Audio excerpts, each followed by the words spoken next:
Shut up and sit down. Needless to say, I had to throw those underwear. We can't say twat more than 10 times. Twat, twat, twat, twat, twat. Go to hell.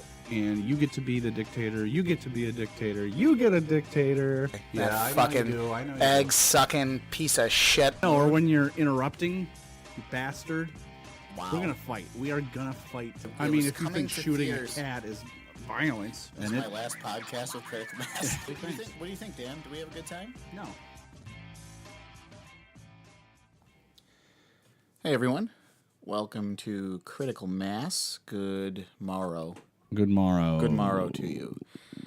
For those of you that know us, know our circle of friends, know the people we know and love, etc., etc., etc., we were supposed to have a guest today. Yes, we were. We had a guest scheduled. Not just a guest. Easily considered our number one fan. Not only that, and definitely Dan is right. Our number one fan, a friend that I grew up with for a friend I grew up with. I don't know, almost 20 years. Yeah. And definitely a best friend. His name is Rob Grasta, and he passed away this past week. And we had him scheduled to be on our show to have fun, be funny, and talk about addiction and recovery because of the journey that he had and the battles that he fought. He fought. And he fought them valiantly, and he fought them over and over and over again. And he fought them not only for himself, but for his family and for his friends, of whom he wanted nothing more than to be loyal to. So I know something that Rob would have wanted.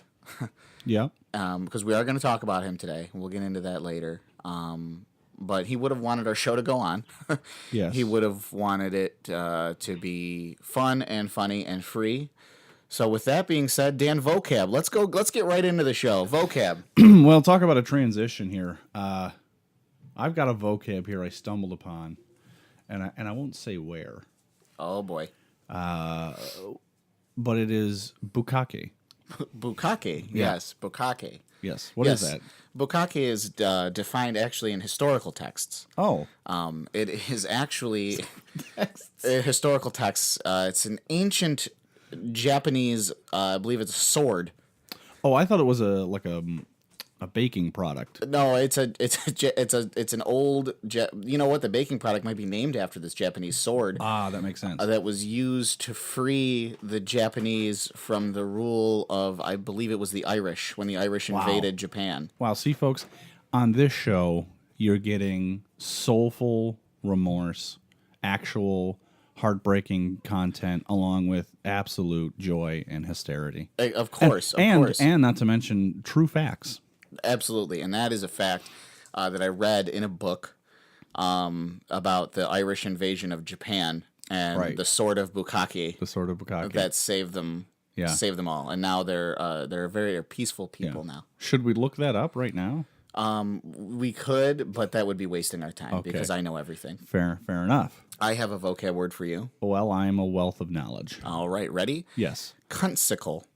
A cunsicle. Cuntsicle.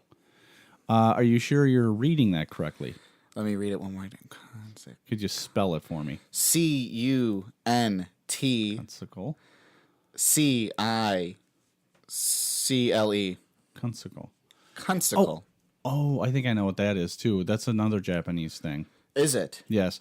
That is actually a bicycle. That's where there's no seat per se. Yep. And there's actually just a sex toy where the seat would be. I wish I wasn't drinking coffee when you said that. So, yeah, it gets a little weird. I mean, it sounds like something that I would enjoy. The Japanese youth, it's a huge thing for them. It's very strange. Well, I guess it's all Japanese all day on CriticalMass. Yeah. Very good. So I think this podcast is turning Japanese. I think I'm turning Japanese. Anyways. I really think so.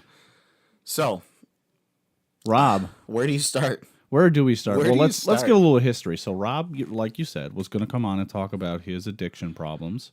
Well, let's. I don't want to say his. I want to say because I want to his battle, his struggle. Sure. I mean, yeah, was it a problem?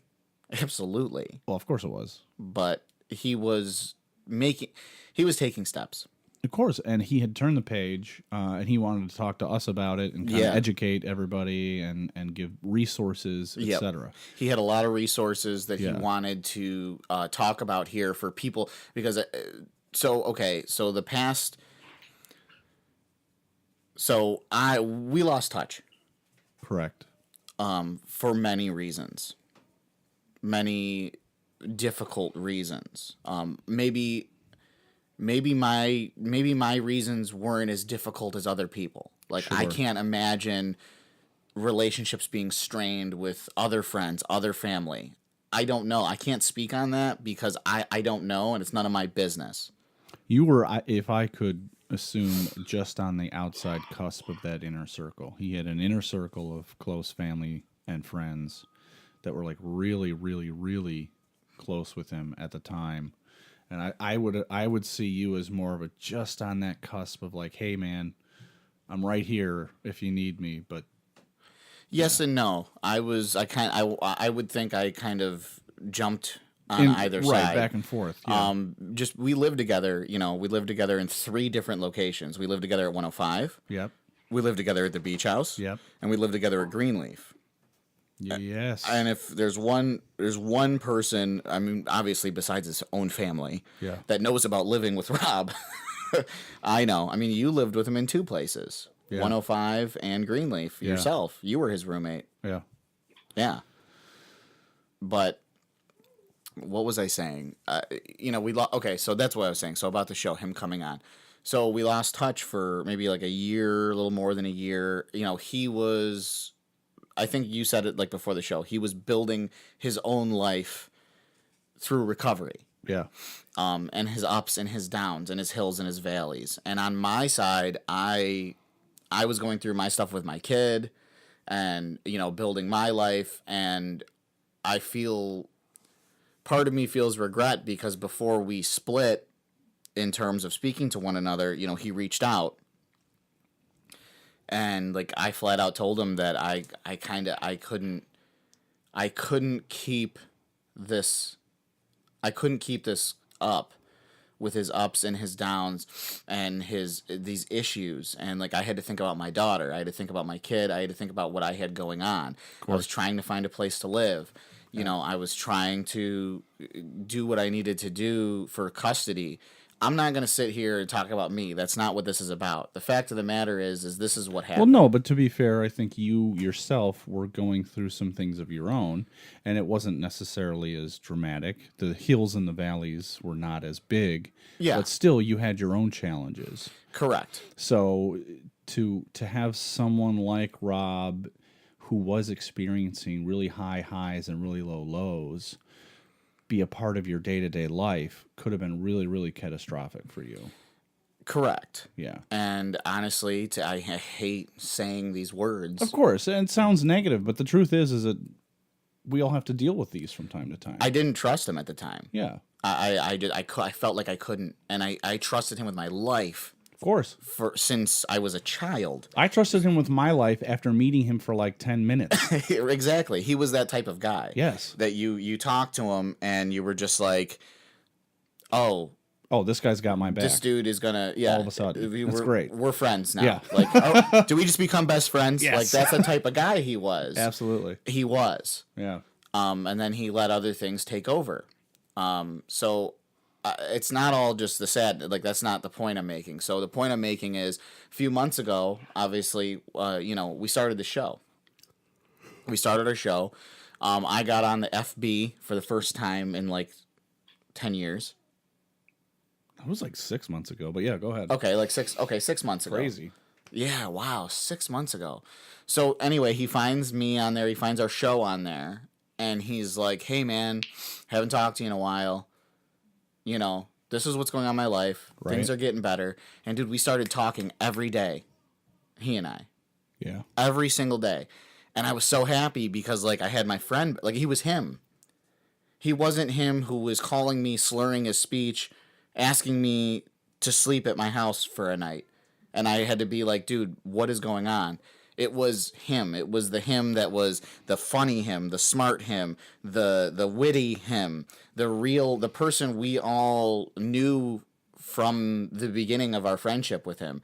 And I was super excited. And he wanted to be on this show. And the thing he spoke about that was, I think, the best, and I want everyone to know, is that he said he was able to get through what he was going through now by helping others that were in his situation, that are in his situation. That's cool. And that's what he was saying was, I'm doing these workshops or whatever it was now, where he was like, I get to talk to people and tell them my story and tell them what I've got going on. And what I had going on and what I've done, the steps I've taken to better myself. And I was like, dude, that's so great. That's so refreshing to hear. I love that. And he wanted to be on the show. Yeah. And he wanted to, his main concern, I have his notes here, which we're going to go over later. Yeah. And a lot of his notes are talk about recovery, pitch this place, talk about this place. This recovery center that he loved. I got the name of it. Oh, it's over here. We'll talk about it.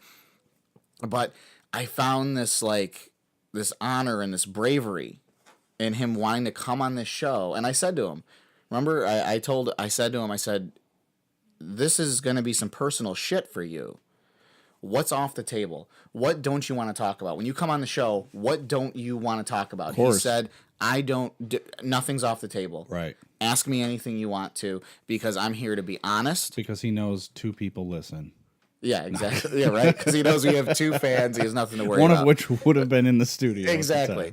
No, but I honestly felt that there was a bravery and an honor in him saying, you know what?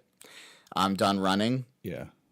Not to say that he was running, but I'm just saying I'm done with the excuses. I'm done with, I want to talk about everything. Yeah. And then he died.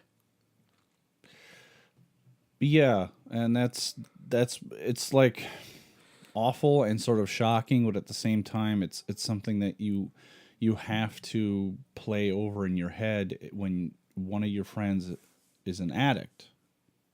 Was. Right. But if, let's say, for those listening, if you have a friend who's an addict, you have to say to yourself, that you never stop being an addict. Yeah, Just like the Hulk never truly suppresses his anger, he just learns how to control it. Yeah. And that's what he talked a lot to me about, was like, I had to learn control. Yeah. And he was very proud of himself, and he was very upbeat. It was him again. I don't know how else to put it. I mean, I talked to his sister, who had stated that he had really been clean for a while now. Yeah, clean for a while now. Really turned a corner in his life. He hit a really low. We won't go into the details, but he hit a very low, to a point where we possibly thought we had lost him, and that was the turning point. And unfortunately, I think that there's a lot of people in the world that just, they need to hit some point where they go, oh, he's not alone. It's this or nothing else. Exactly. And for him, he had that moment and turned his life around. And it wasn't a month or two. It really was a long time for him. But he got his, to be blunt, he got his shit straight. Yeah, he did. Because of the fact that he was recovering, we couldn't necessarily be like, dude, come to the bar and drink with us. Exactly. Yeah, you can't do that anymore. So I think that hurt a little bit, because it was like, we had to sort of keep him at a distance, and to some extent he had to keep us at a distance too. Yes, which was very hurtful. But right. No one's fault. It's I don't no want one's anyone fault. to think like, that's right. Oh my God, Rob, he would have, like, this is all his. No, not at all. No. It's hurtful. It just wouldn't have been a healthy environment to him being exactly. in. Right. So I think when you talk about losing a friend like that, at a moment when it was like the two of you were really starting to just begin to form a new relationship again. Exactly. That's absolutely awful. And it hurt. I mean, I actually remember meeting him in 6th grade at Athena. Yeah. Of course. I actually remember that. I remember when he he left Athena to go to Aquinas. Being in 6th grade, by the way, is like being in Vietnam. Oh my God! Emotionally. Yeah. Oh, and he wasn't nice to me. Like, I'm not saying he was not. So he was a Viet Cong in 6th grade. Yeah, he was not friendly to me. Wow. But I think years go by. I mean, we were young. Yeah. Look, I had tie-dye Star Wars shirts.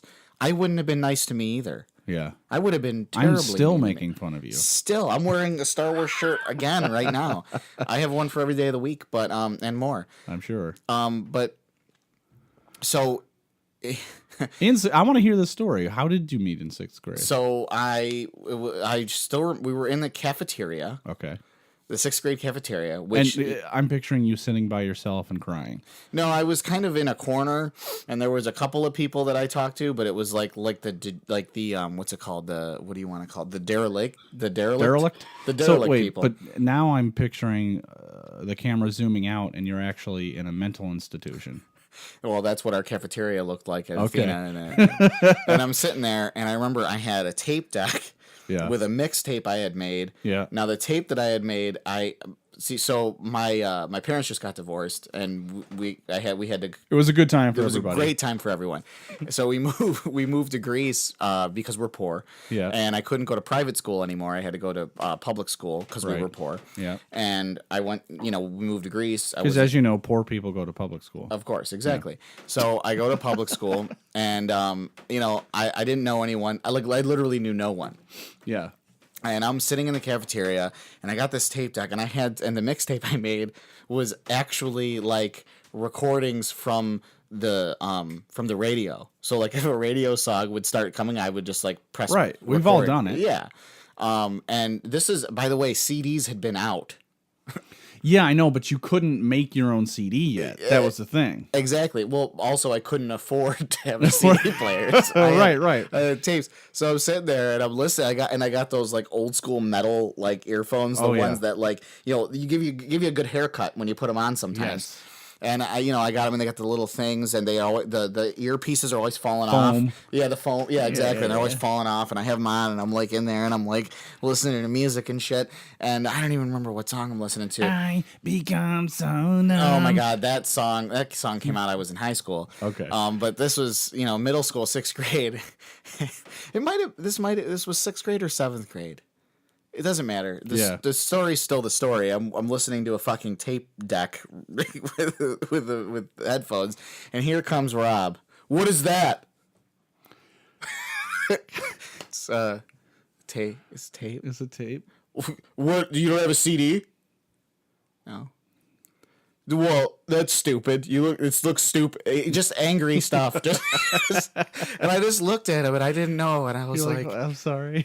little did I know this man would end up being like literally one of my best friends. That's crazy. And I'm just like, I'm looking at him. I'm like, is he gonna kill me? Like, I don't know. I was a little mousy, little squirrely guy. And 6th grade, 7th grade, 8th grade, we just developed a friendship. I don't know out of what. But we just did. And then he left for Aquinas. And that was it. That was all she wrote. And I didn't really think much of it. But I was friends with Lance, and I was friends with Rick. I was friends with, Aquinas people. Yeah. And I was talking to Lance one day, and Lance was like, I'm hanging out with my buddy Rob tonight from school. Yeah. I was like, oh, cool. He goes, yeah, Rob. He went to Athena. I was like, oh, really? He goes, yeah, Rob, oh, yeah, Grasta. Your last names are, like, exactly the same. I was like, holy shit. I'm like, I haven't seen him in a long time. And he goes, Right. yeah, we're all going out tonight. You want to come hang out? And I was like, yeah, sure. So I come hang out, and that was it. That was... That's all she wrote. yeah. And then we were just, all of us, that we just rolled together all the time. Me, Lance, Rob, Fred...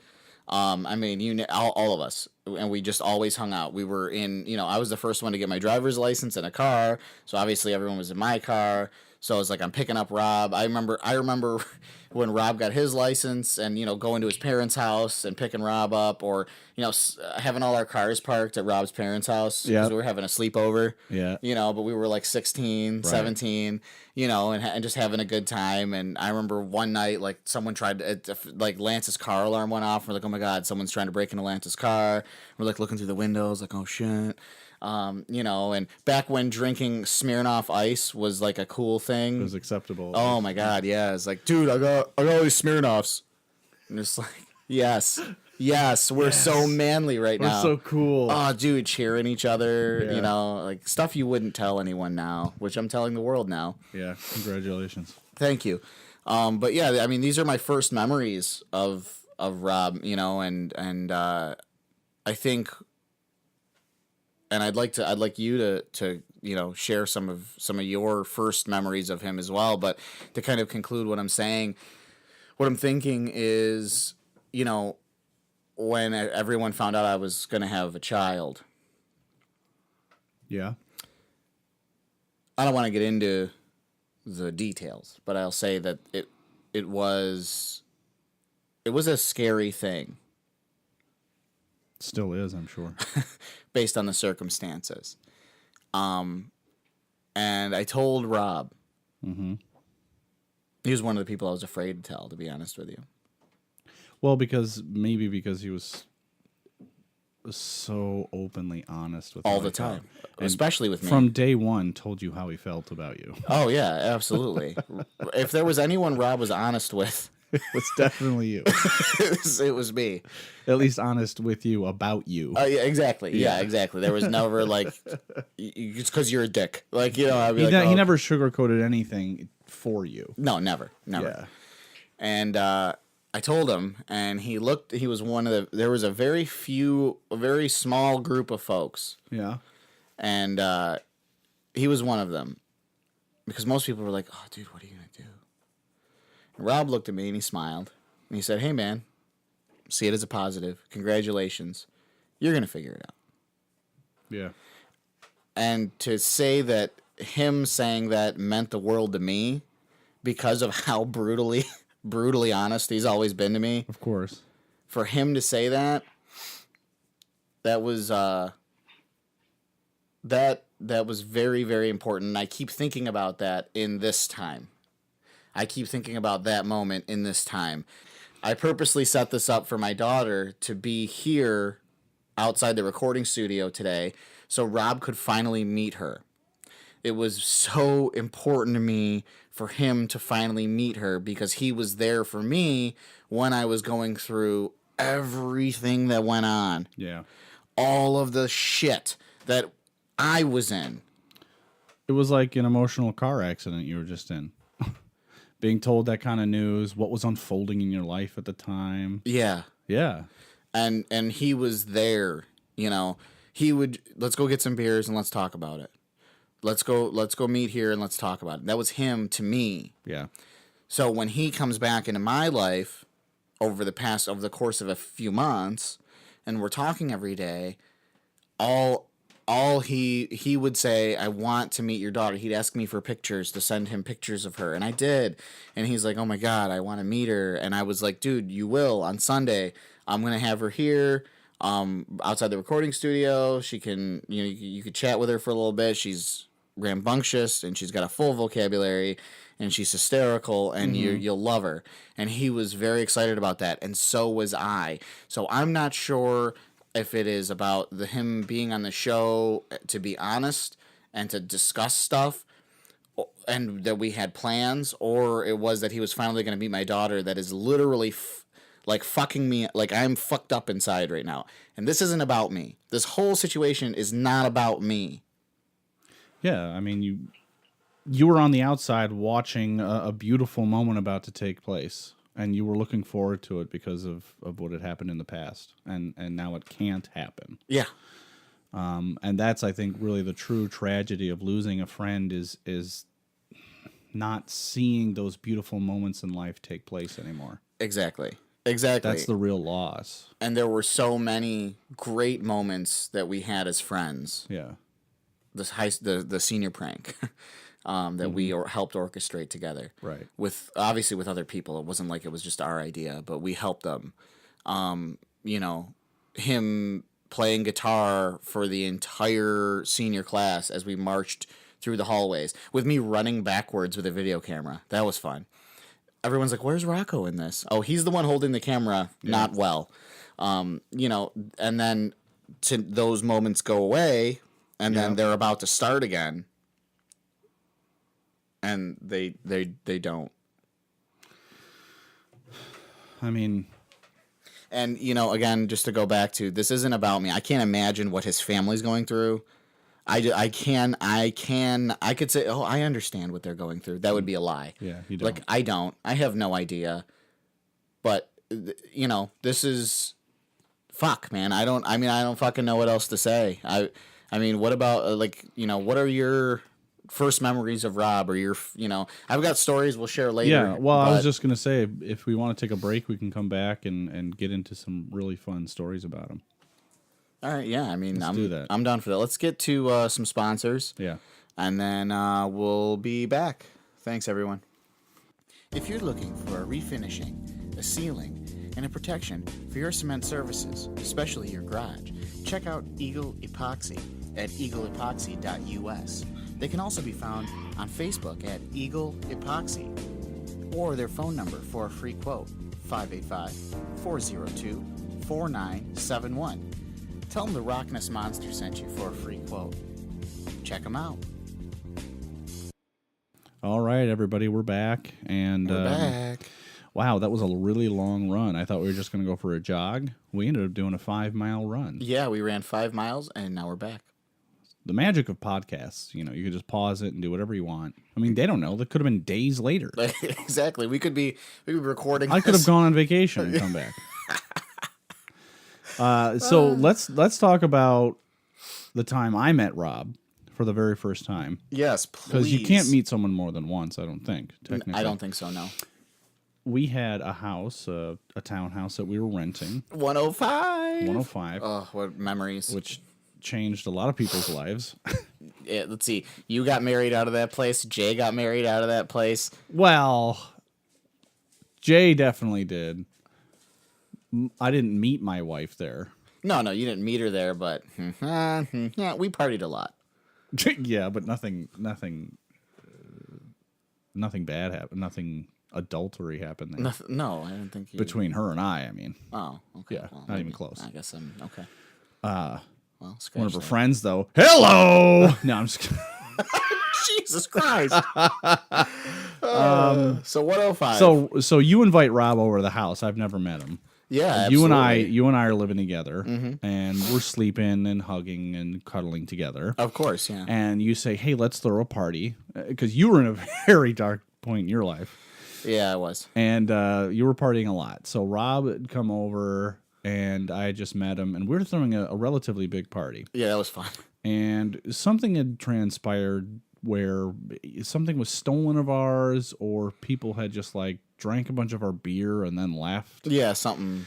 And you told Rob, you're like, dude, these people just fucking did this to our Yeah, to I our said house. it in passing. I was pissed, but he was one of my best friends at the time, so I was like, dude, what? This just fucking happened. Like, you were not tattletaling, you were just saying it, And I can't believe he this. ran outside, Oh my god. saw them getting into their car, and as the car pulled out and started to drive away, he lowered his shoulder like a linebacker and smashed into the side of their car. Yeah, with his startling them. Oh, scared you should have seen their faces. And they stopped and got out of the car, and they were like, "What the hell?" And then he started yelling at them, right? Yeah, he was like, whatever you did. Yeah. And I'm just like, I've never met this guy before, and he's like defending our house. Yeah. That's the type of guy he was. It's crazy. He open field tackled a moving vehicle. And in our name. It was so great. And I'll be honest with you, I don't even think he was like... No, he wasn't on drugs or drinking. No, it was like a half hour into the night. Yeah, it was early in the night. But I guess the point I'm making is that's just how he was. We were all drunk. And you know what? I didn't even think about this. There was another night And this was shortly after that because there were a lot of parties. There were 105 was Party Central, baby. Where That garage. Some of my YMCA coworkers I tried to get to come over to the house. Yeah. Were there. Rob showed up early. No one else was there but me and him. Yep. Him and I. And we're setting up the garage together. Yeah. And he's like setting up for this party like he fucking lives there. Yeah. Well, that's how he was. You know what I mean? Like, you know how like a middle-aged mom will just start like helping you do things? Yeah. That was him. Yeah. He was just like, okay, I'm getting this beer over here. I'm going to do this. And we're just like chatting. Yeah. Like, yeah, dude, cool. Now these women show up and they were not really interested in me whatsoever. They were just interested in making fun of me. Yeah. So they got to the front door, and the garage, which also faces the front, was open a crack. Yeah. So I ran into the house, and it was started to get dark, I think, and I turned off all the lights, Yeah. pretending like to these women that I didn't want them there. Yeah. You know, like, oh, no one's home. Yeah. They just started laughing at me and the house, like, oh, of course, someone from the Y would live here. Wow. Yeah. And Wow. they giggled, ran away, got in their cars, and left. And I just remember Rob being like, fuck those bitches. Yeah. Who the fuck needs them? Yeah. You know, because I was kind of like, well, what the hell? You know? Yeah, I was yeah. a little, not much, but a little bothered. And he was like, fuck those girls. Yeah. He said some other expletives. I'm sure he did. Yeah. And I was just like, okay, this guy's awesome. Yeah. He's an immediate confidence boost. Every time. Every time. Anytime a chick rejected me, which was like literally often, very, very often, he would just be like, oh, fuck that bitch, dude. Yeah. Fuck that bitch. No, there's another one, man. Yeah. And he's like, they're a dime a dozen. All set. Yep. All set. All set. All set. Bitches are a dime a dozen, man. Put your head up. Get your head up. Get back out there. You know what? We're going to the bar tonight. We'll run into some more. The confidence he exuded, it was amazing. It was insane sometimes, and I loved it. Yeah. You could go out with him, and you would just be like, he's talking. No, Rob talked to that girl, and that girl, and that girl. He talked to that girl. Mm-hmm. I think he talked to, and he's talking to her right now. Yeah. Like, and it was just like you'd watch it, and you'd just be like, damn, goddamn. Yeah. I got a call from him a long time ago about just coming to pick him up from a bar. And I was like, all right, man, I'll be there because I live around the corner. Yeah. And he knew that. So I was like, sure, I get there. And he's literally wandering the parking lot. Oh, God. Completely shit-faced drunk. Just drunk. And just, you know, we've all been there. Yeah. Oh, my God. I've been there. Who hasn't been in a parking lot drunk? Yeah, exactly. And he's just wandering, like, and I think he was looking for his car. Oh, God. Yeah. So I got there just in time, which I was pretty happy about. But and who knows who? I don't think he was there with anybody else that we knew. No. That was him. He was so social too. He knew so many people. Oh my God, he he could knew literally everybody. go to a bar alone and be like, "Oh yeah, there's some friends of mine." Exactly. Yeah, that's how he was, though. He was Rob was friends with everybody. Yeah. You know, I don't know how else to put it. But speaking of 105, I remember remember our one roommate, name starts with an L, and Rob ended up moving into 105 Yes. after we threw this person out. Yeah, his name was Leonard. Yeah. Yeah, I'm not even ashamed to say it. Yeah, well, I mean, he's a real winner. Mm-hmm. So Rob hadn't met him before. Okay. And, This is interesting. And we hated him. Yeah. Well, not at first we didn't hate him. No. But he was definitely rubbing people the wrong way. I hated him from the beginning. And I Yeah, told you that. did, because you could smell a rotten fish from 1,000 miles away. Correct. And you spotted him and you're like, something's wrong with this one. I Yeah. don't like it. Yeah. And I was a bit more willing to forgive and be like, he's all right. You know, he's a little weird, but sure, Yeah. you know, it's fine. And you were like, no. Yeah, exactly. From the beginning. I ended up being right. Yeah. But so we're having a party. Okay. And we're having a good time. And two of the girls are sitting on the couch. And this is the dirty, nasty sectional. Yes. You remember this. So they're sitting there and they're like, hey guys. And oh, no. It's reversed. He was telling the girls, kiss. He's telling the girls, make out. Yeah. This Leonard guy. Yeah. Not Rob. Rob was on the other side of the garage. Right. I remember this clearly. He's on the other side of the garage, and we're partying. Now, I mean, Rob was a fixture at our house probably 2, 3, 4 times a week. Rob was at our house. By the way, the sectional when it came into the house was not dirty or nasty. We made it that way. Yes, we did. So Rob's on the other side of the garage, and I'm over there with Leonard, and there's the two girls sitting on the couch, and he's like, kiss to the two girls. You should make out. We want to watch you make out.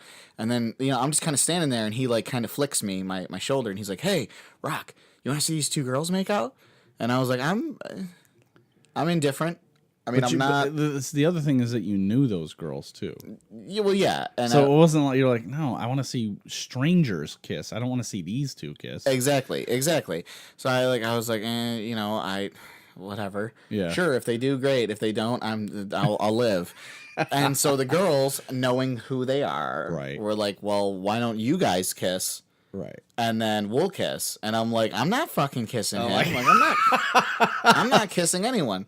I wouldn't kiss him with your mouth. Exactly. Now, oh my God. Now, enter Rob. Rob starts walking over. Yeah. And Rob didn't have any idea what was going on, because he was on the other side of the garage. So he walks over. The garage is about 3 miles long. So he walks over, and Leonard goes, what if I kiss him? Pointing at Rob, and all I thought to myself was, this is not going to end well. And Leonard goes right up to him, and Rob was like, he had the wall behind him, and Leonard just goes right in for the kiss. Rob grabbed the guy by his fucking shirt and cocked his fucking arm back like he was going to just ready to knock him right out. Yeah. And Rob didn't have any problem with gay people. Yeah. That wasn't the issue. The issue was a man comes in to kiss you. Yeah, it's rape.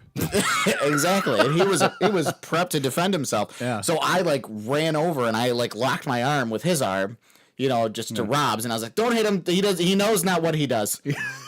He knows not what he does.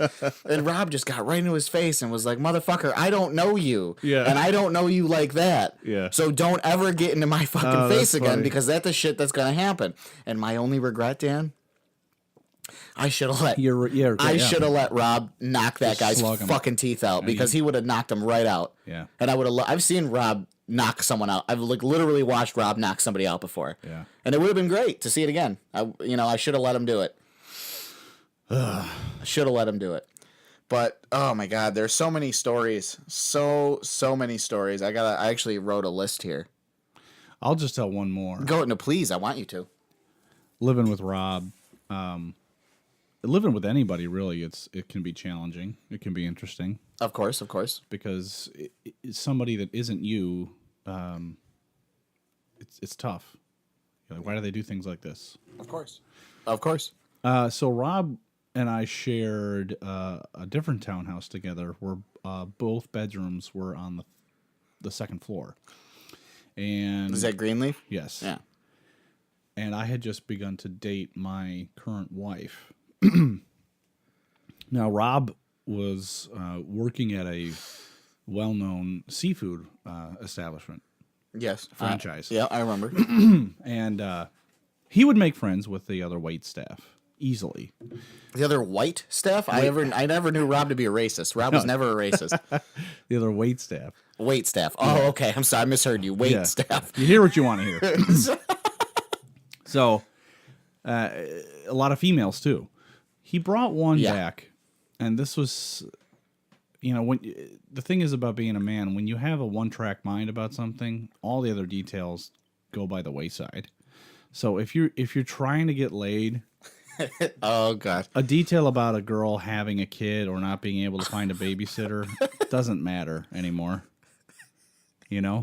Oh my gosh. So I'm upstairs with my female friend, and I had just gone to the bathroom. Yeah. And I was walking back into my bedroom, and the hallway, you can look directly into his room. Yeah, I remember, because that used to be my room when I lived there. He left the door open. It was completely dark, so the light of the TV or DVD that they had just put on was glowing and kind of lighting up the room in that way. Yeah.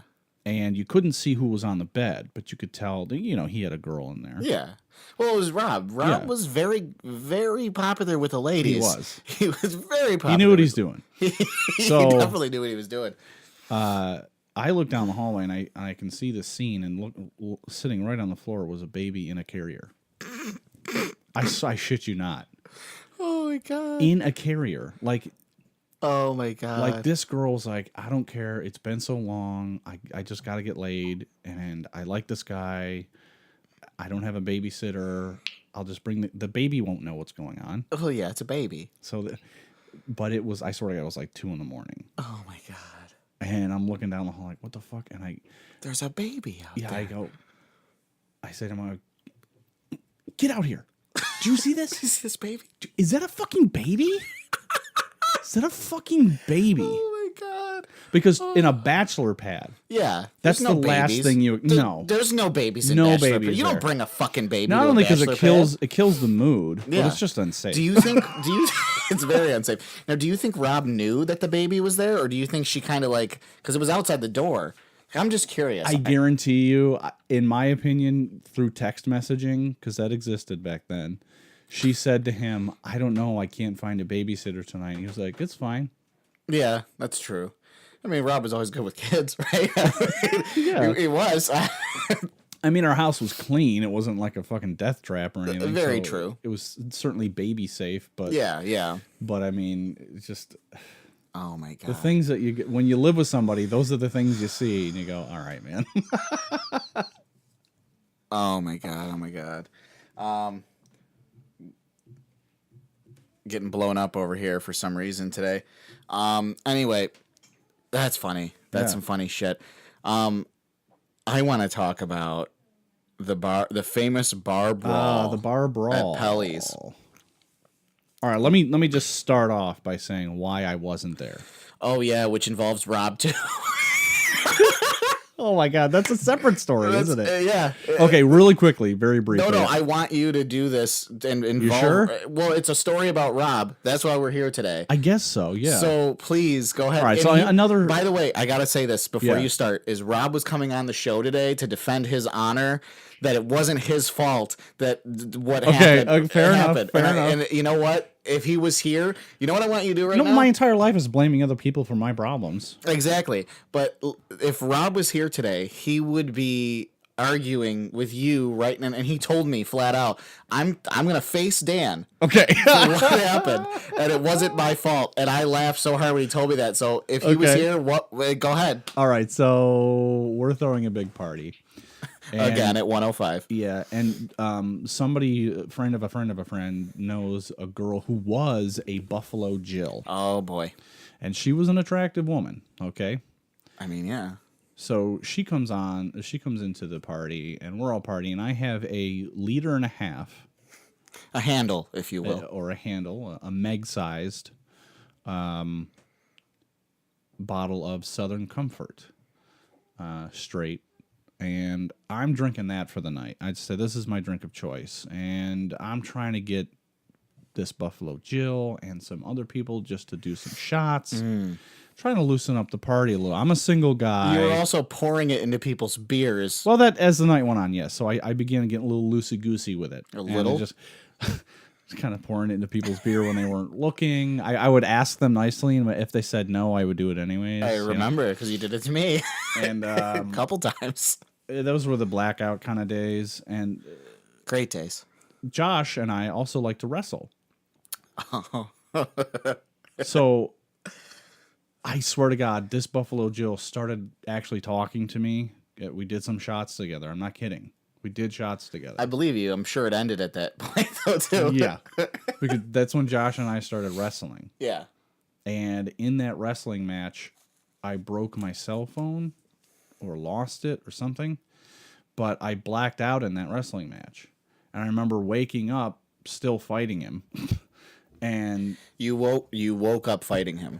well, I remember like all of a sudden being conscious and like I had lost the fight because I was like inside of a recycling bin. And Josh was outside. Yeah. And so I started chasing him, and that's when I saw the Buffalo Jill sitting on the curb waiting to get picked up. Oh, yeah. So That I was was sad. like, oh, that's fucking over. So I continued to try and fight Josh, but in doing so, I was helping him get onto the roof. Let's get on the roof. I want to make, just to interject here, she was leaving because everything got crazy after how drunk you got and then started trying to fight Josh. For sure. She felt uncomfortable and wanted to leave. Of course. Moving forward. Josh gets on the roof. I chase after him. This is a true story, ladies and gentlemen. And our other friend tries to get on as well. And I forgot this detail. Apparently, I was trying to kick him off of the roof. Freddie. Yeah. Fred Fries. Freddy Fries. But I allow him on. All three of us get up there. Yeah. The back side of the roof is actually 2 stories high. Yes, it is. So we begin peeing onto the neighbor's concrete slab of patio. Which contained all their patio furniture that you urinated on. Yes.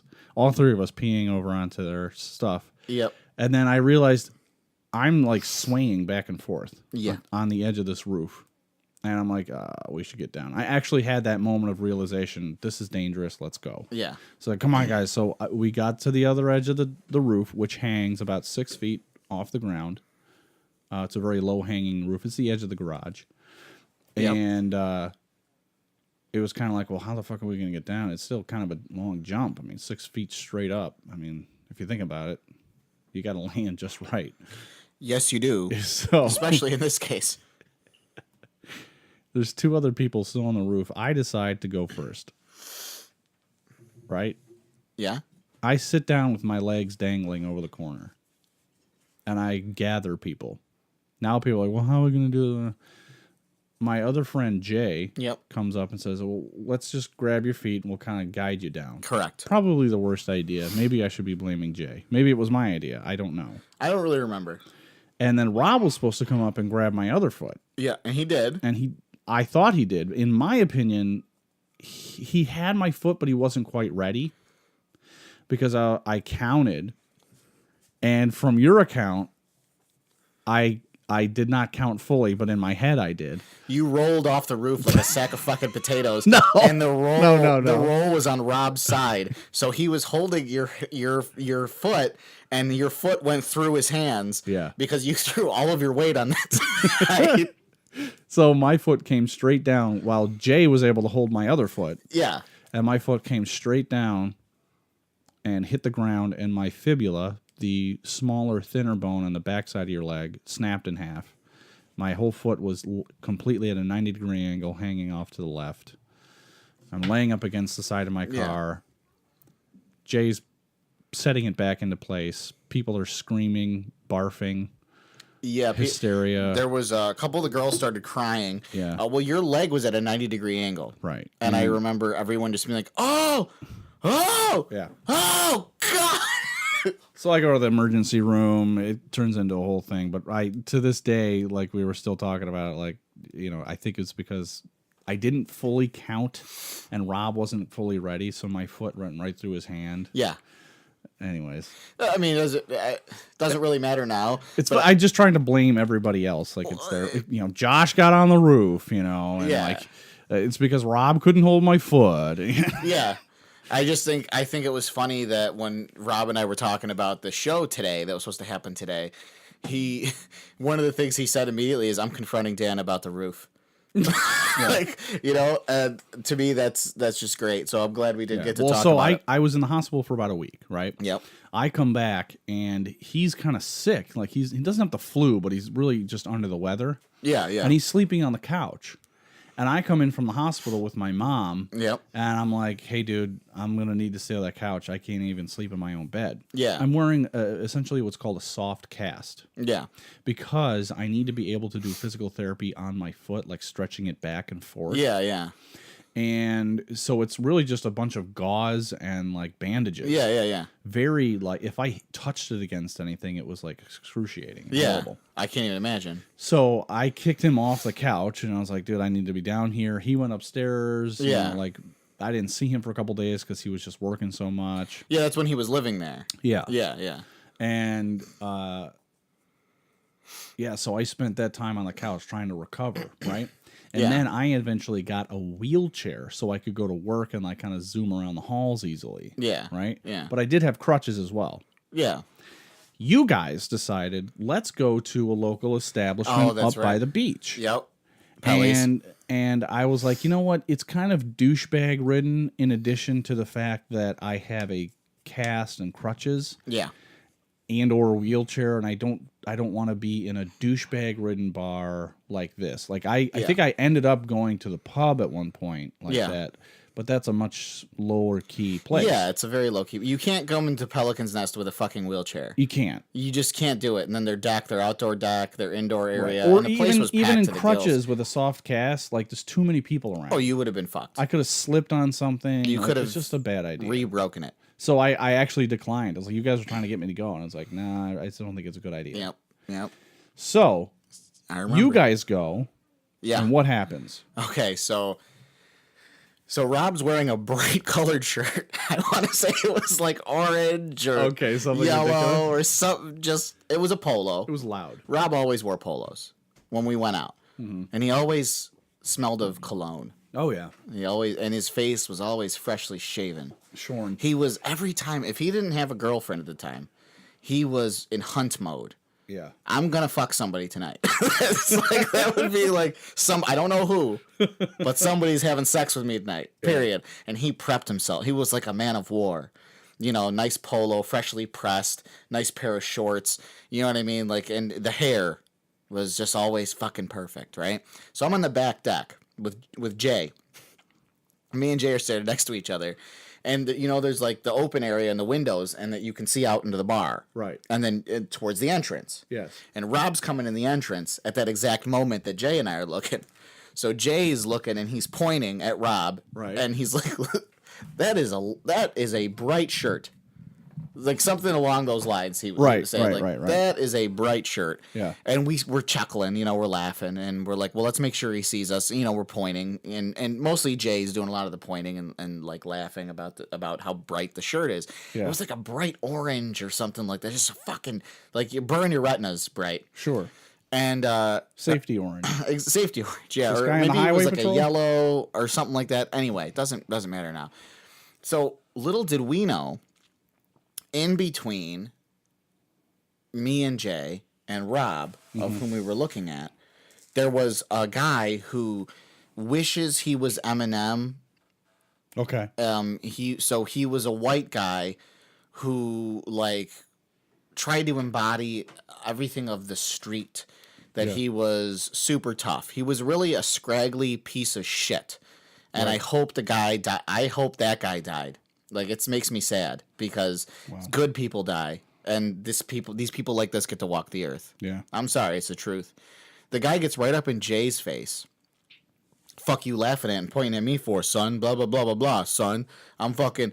So Jay, in a typical Jay fashion, just literally starts openly laughing at this guy. Like, the guy's in Jay's face, and Jay's literally just laughing at him. Yeah. Just laughing. Well, that's how Jake handles confrontation. He laughs. He's like, you're being an asshole, so he just laughs. Exactly, and Jay could have beat the living daylights out of this guy. If Jay becomes untethered...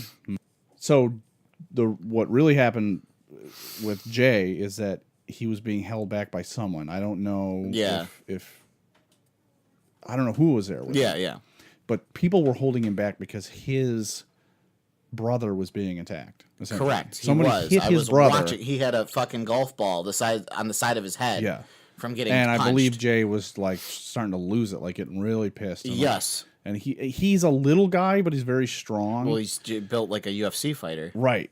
And so I'm sure it took several people to keep him back. It did. But yeah. Jay didn't never laid a finger on anybody there. That's the thing. I'm positive. Well, I know Nick punched someone so hard they threw up. Yes. That was fun. But anyway, to kind of a testament to the type of man Rob was, okay? All night, this guy, before the brawl actually happened, all night this guy was, like, putting a shoulder into Jay and, like, you know, as he would walk by him or, like, really talk shit to his face, like, oh, fuck you. And then, you know, Jay had his girl with him, so he's like, oh, fuck, I'm gonna get your fucking girl tonight. And Jay did the same thing every time. He would just laugh at him. You know, I don't even just think, like, okay. Yeah, they were even together yet. I think they were. Okay. Yeah, I'm pretty sure they were together. Yeah. Anyway, so all night this is occurring, and then the guy starts doing the whole, like, wait till we get out in the parking lot, wait till we close, wait till this place closes, et cetera, et cetera. So Rob gets wind of this. And Rob's he's very loyal when it comes to his friends. And protective. Very protective. Yeah. And Rob finds out about Hence this. tackling a car. Yeah, and we're all like, oh, this is not going to end well. Because, you know, Rob's a fighter. He's a fighter. Yeah. And how many times we've been to the bar where he got into a fight? You know, many times. So we're like, okay, here we go. And I kind of talked to Rob. I'm like, Rob, let's just... And he goes, no, I got this. That's what he said to me. I never remember. He flashed me that Rob smile and said, I got this. So this douchebag, this piece of shit, was up at the bar. And Rob starts walking up to him.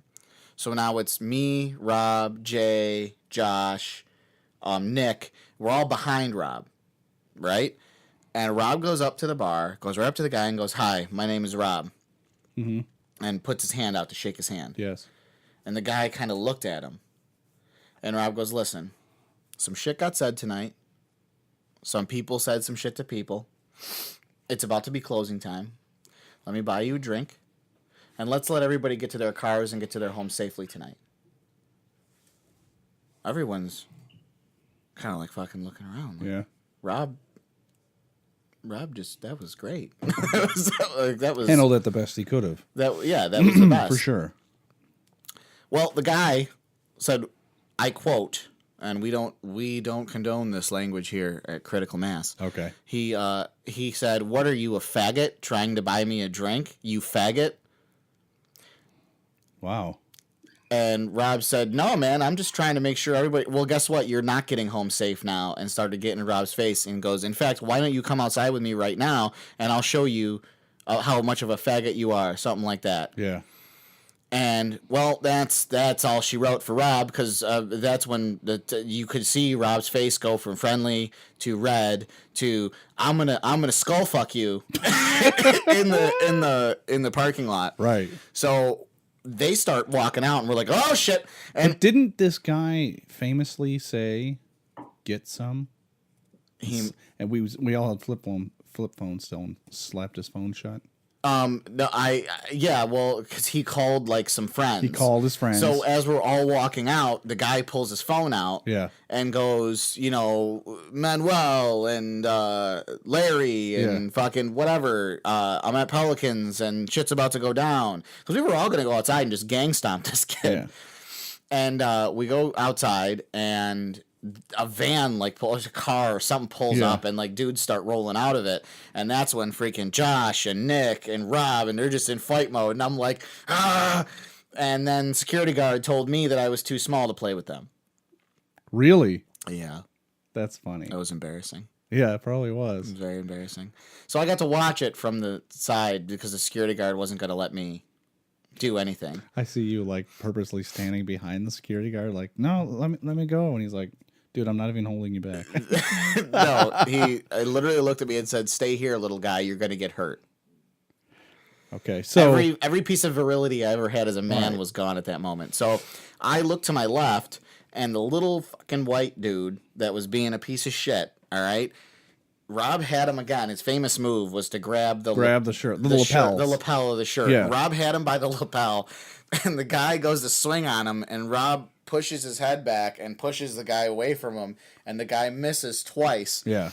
And Rob pulls him towards him and just cracks him in the face. Wow. And pushes him back, misses another punch, and then Rob just connects again and just fucking cracks the guy again. Wow. And I'm like, holy shit. Like, he just split the kid's face open. Like, the little piece of shit that was talking shit. Then I look over, and Josh had hit somebody, and then Nick hit someone so hard they started vomiting. Joe was there. It was a fucking unholy mess. Yeah, from what I understand, I guess somebody had come up and hit Joe from behind. Yeah. No. Josh from behind, which resulted in that big welt he had on the side of his face. No. Before that happened, I believe Josh was square to like toe to toe with somebody. Yeah. And they were fighting. Yeah. And Josh hit the guy. Yeah.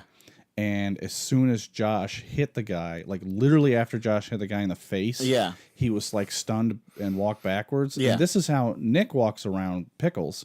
And he just kind of like, as he was telling me the story, He was sauntering through with a drink in his hand. he was sauntering through with a drink in his hand. Just now, this guy's like, he's been all over the world. Yeah. Now he watches this unfolds with his hands at his side, just kind of like, all right. He sees Josh hit this guy in the face. Yeah. And then hits the same guy right in the side of the head. Yeah.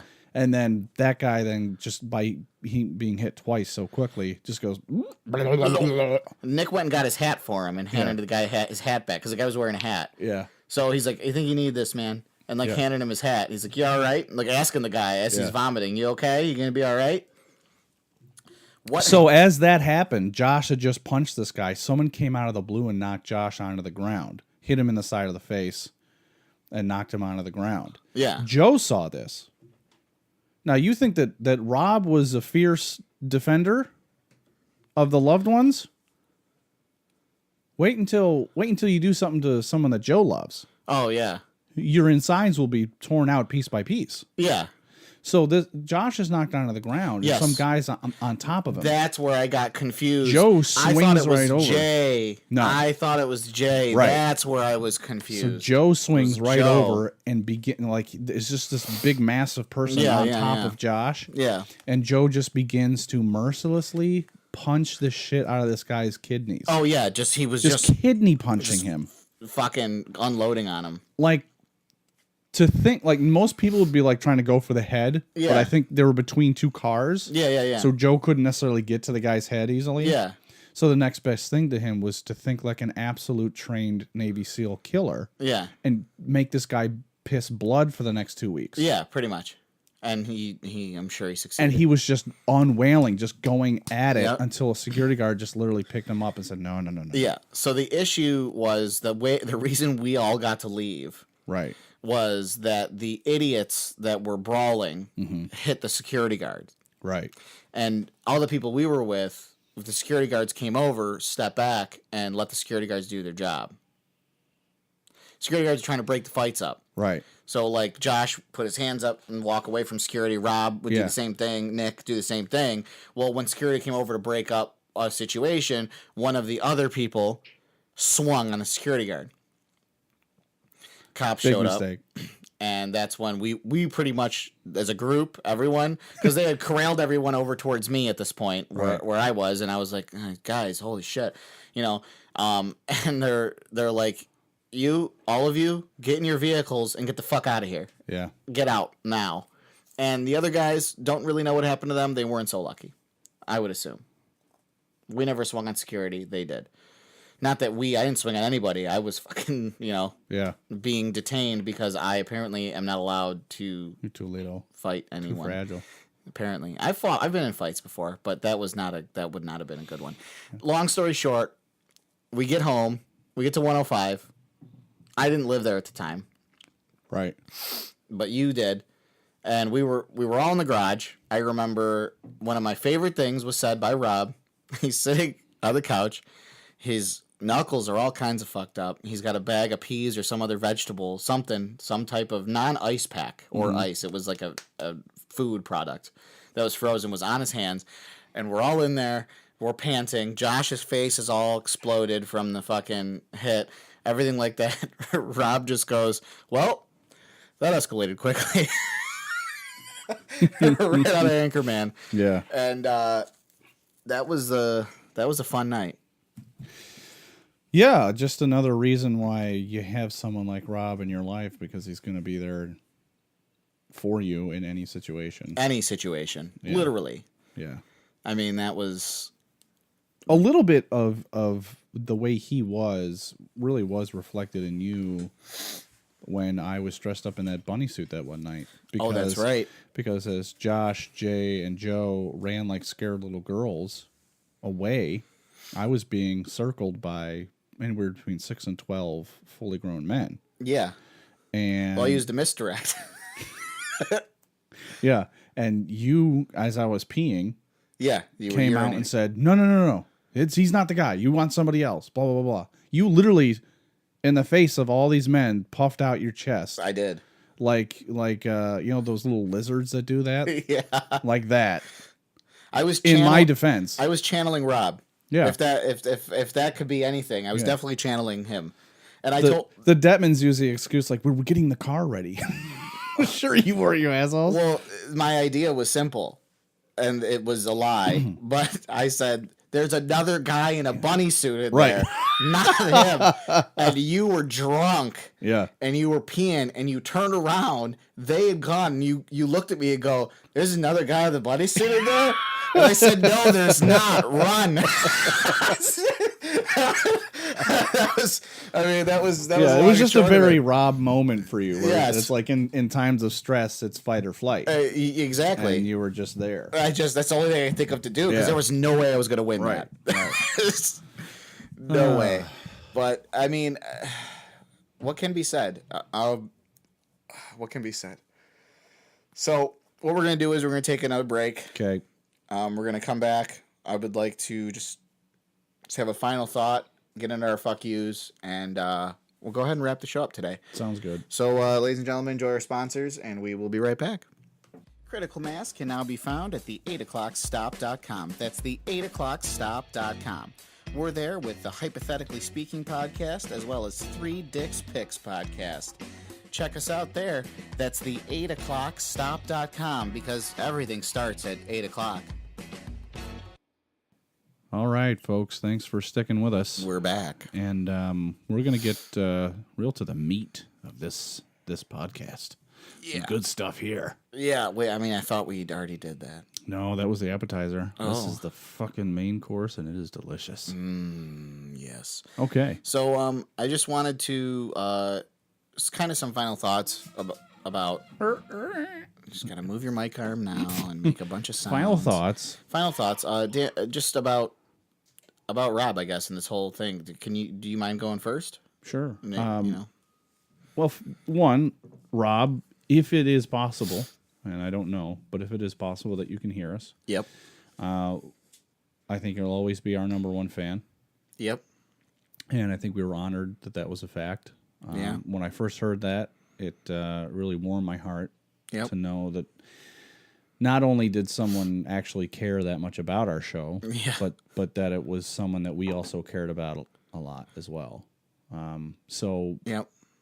Just my condolences to you and your family. Obviously, I wish things could have ended up differently. Yeah. As does everyone. But we miss you. And you know what? I'm sure if it's possible, we'll see each other again. Yeah. Yeah. Definitely. I certainly hope so. And I think one of the things that warmed me the most, along what you said about him being our number one fan, was when he said that it helped him listening to us. He felt that he was in the room with us again. And that helped him through part of his recovery. Yeah. Not obviously he would make fun of me and say, you're not the reason I'm recovering, but hearing you and Dan's voice, it's two idiots talking to each other, making fun of one another. Exactly. I mean, that's what all of us do. Exactly, and he said he used to be part of that with us, absolutely. And by listening to our show, he felt closer to us again, and it helped him even a little bit, right, through what it was that he was going through, and that meant a lot to me. Couple things for my final thought, and then we'll get into our fuck yous. Yeah. Rob this is what he wanted on the show, so I'm doing that in honor of him. He wanted to endorse Bill and Bob's Recovery. Bill and Bob's Recovery. I looked them up online. Okay.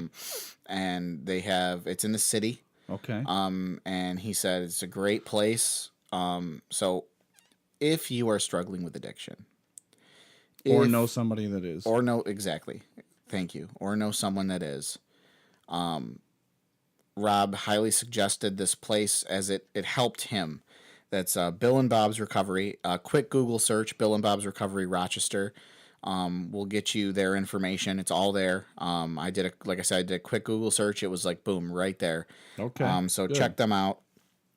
And he wanted to he wanted to talk about YMCA locker rooms and old men penises. That was going to be his fuck you. Oh, that's great. Was What a going to good be one. how he goes to the YMCA to work out. He would go to the Metro Y to work out.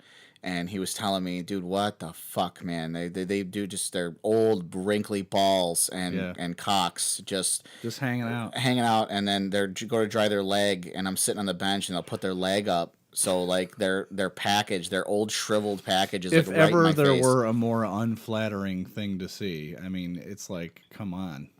Exactly. So that was his fuck. Rob's fuck you was going to be that, and he wanted to do kind of a Jeff Foxworthy, you're a redneck. He wanted to do, you're an addict. And he had a few of them, and one of them. That's a great premise, right? And I want everyone to know right now. I'm looking at notes that Rob wrote, so everything I'm looking at right now was written by him. And what he wrote, I'm just gonna do one of them is my favorite one he wrote, which I told him my sides were splitting. I was laughing so hard. He goes, you're an addict when you steal your friend's money for drugs, and when your friend comes to you and says, hey, I had $100 bill, I can't find it, the addict will actually help them look for the money. I don't know, man. I don't know where it went. I'll help you look, and you'll spend hours helping them look for it. And that's one of how you know you're an addict. That's great. He wanted to make this funny, and I think that is one thing that was great about Rob that I'm gonna miss the most was he could take a super serious situation and he would do his best to make it as funny as he could. He'd lighten the mood for sure.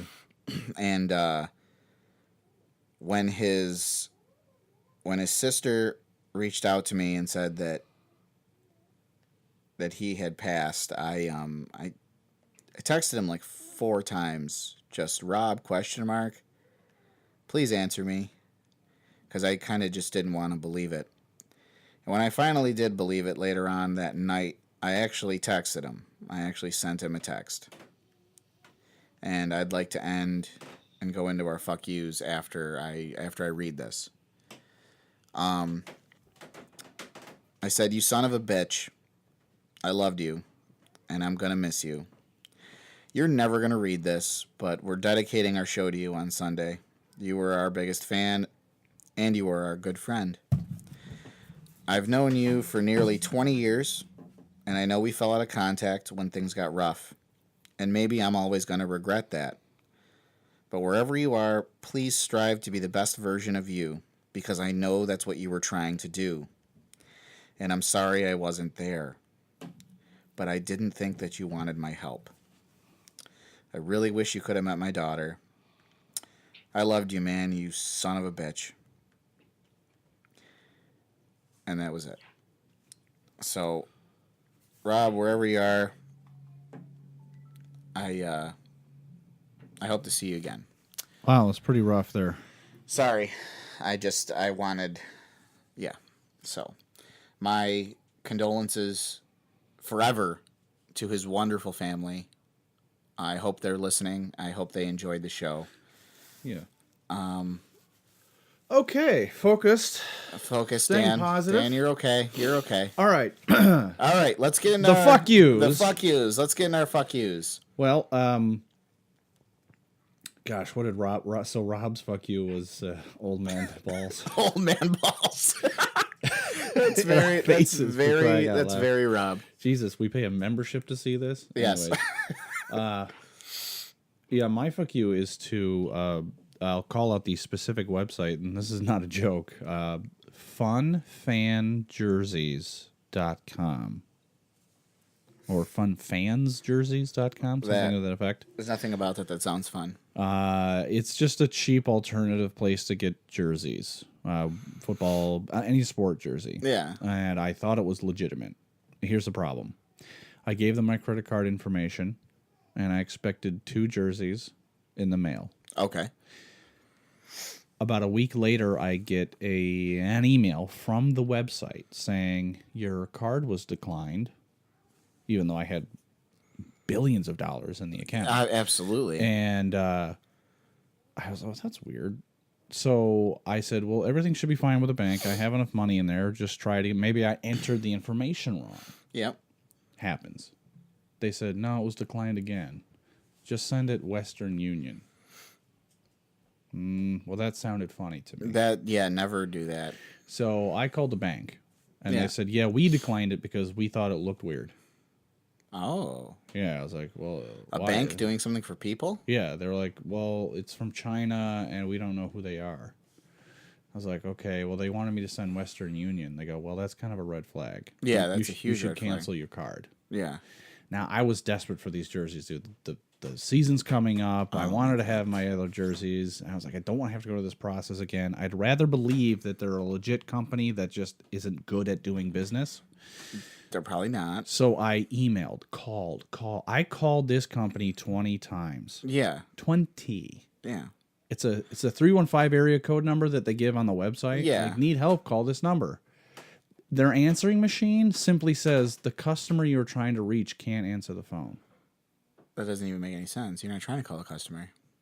Well, the person you're trying to reach. Sorry. Yeah, whatever. It's like, that's your answering machine? It should be, welcome to Fun Fan Jerseys. For some reason, we're not here. Also, like a fun jersey. Right. Nothing like that. I've emailed them, nothing. So I just canceled the card.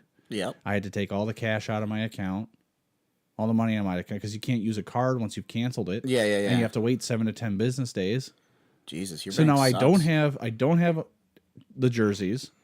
All my money's in cash right now. So if you're listening, come, beat me up and take my money. Of course.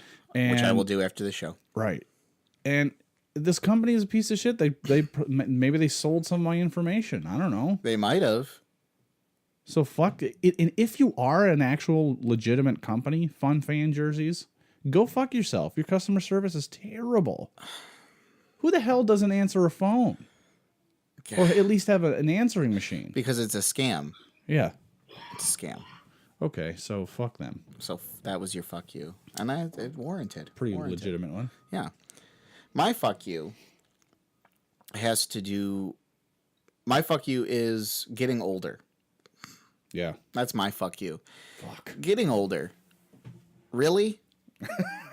Really with this shit? My legs hurt every day. My back hurts.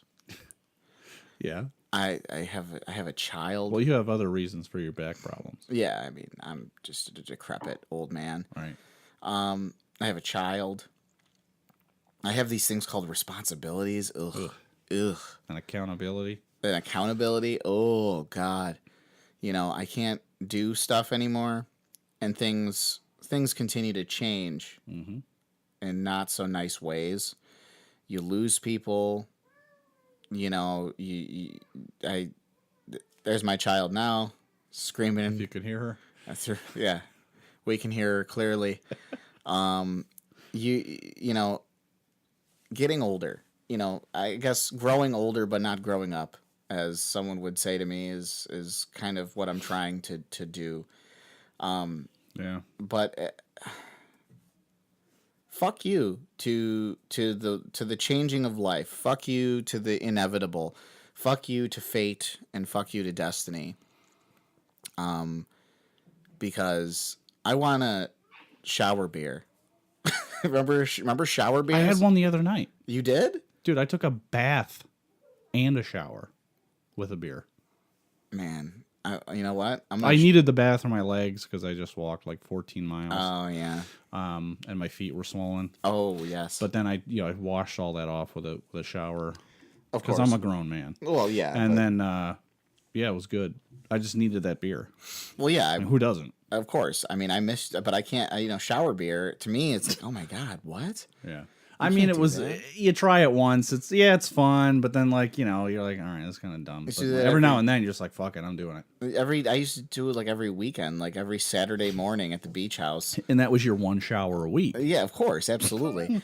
And then you got your, you got your, hang on, sorry, it's Billy's on his way. Billy's on his way. Good. Good. Yep, I'm just giving him the address. Anywho, there's someone. Remember when you're single and you're young and you're freshly like a 21, 20, you're under 25. Yeah. And Sundays, football Sundays, you'd wake up at like 11 and like you would eat a breakfast and then we would go to Bathtub Billy's or we'd go to like another bar and we would literally drink from noon until we couldn't feel feelings anymore. Yeah. Yeah. And we'd spend the whole day. We would have brunch. We would have like an appetizer snack, and then we'd eat dinner. Yeah. At the same bar. We were there all day. We watched every single game. Now, my God, I wake up on Sundays to do the show. Yeah. After we're done with the show, I'm wiped for the day. I can't do anymore after this. I want to go to bed. I want to go back to bed, and I want to cry. Yeah. Getting older, man. Fuck it. Fuck you to getting older and moving up with life. So And fuck you, Google Maps, for not finding the fountain of youth already. Exactly. So that's my fuck you. So I want to thank everyone for listening today. Thanks for sticking with it with us. Yeah. Thanks for staying and listening. I know this was a rough episode. This was a tough episode. I had someone actually say to I'm going to address this. I was going to address this earlier. Someone says to me, "Oh, well, you're gonna focus your episode on Rob's death because you want fucking people to pay attention to your show because you want to make money off of it." Can we, Dan, if you could do me a favor, if you could tell me how much money we make doing this show. Hold on, do you have a calculator? Let's talk about the billions we make doing this show. How good are you at square roots?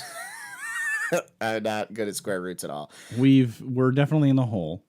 And to be fair, yes, we would love to make money at this, and we would love to. And maybe someday we will. But at this point of the game, it's more about spending the money because it's a craft of ours that we enjoy doing. Correct. And it's an artistic mode.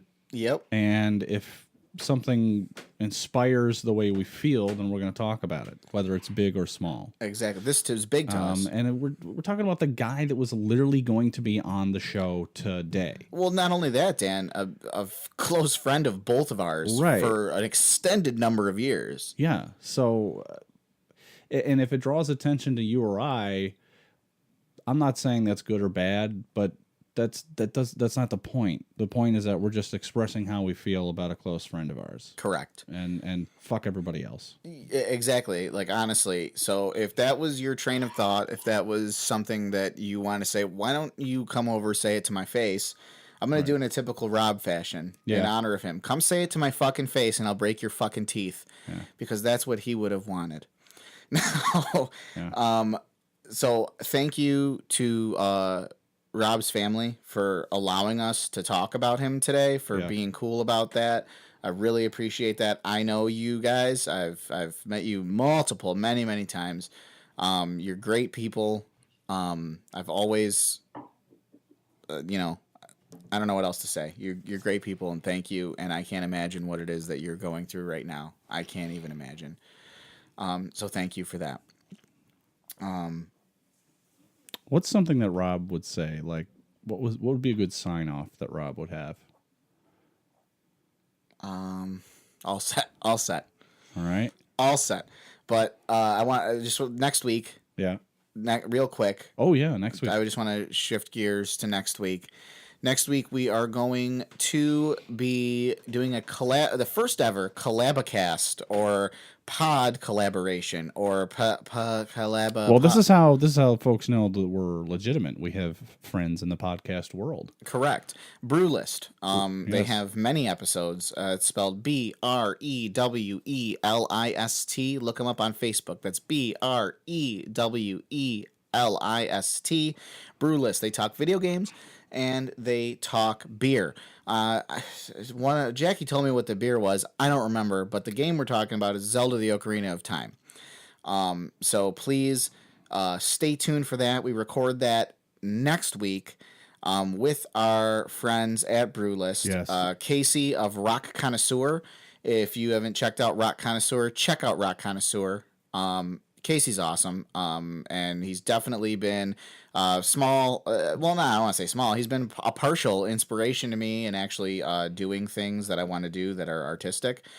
Furthermore, he's been an invaluable resource when I have questions about GarageBand. Nude paintings. And the nude paintings. All kinds of things. Of course. So check us out next week on that. Dan, anything to plug real quick? Because we're cutting this off. Nope. He's just shaking his head in an angry way. So, everyone, thanks a lot for listening. Thank you for your support. Rob, wherever you are, we miss you. And this will be the first time I'm going to sign off without my sign off. I'm going to sign off as the way I think Rob would sign off. Please do. All set. Thanks, everyone. Bye-bye.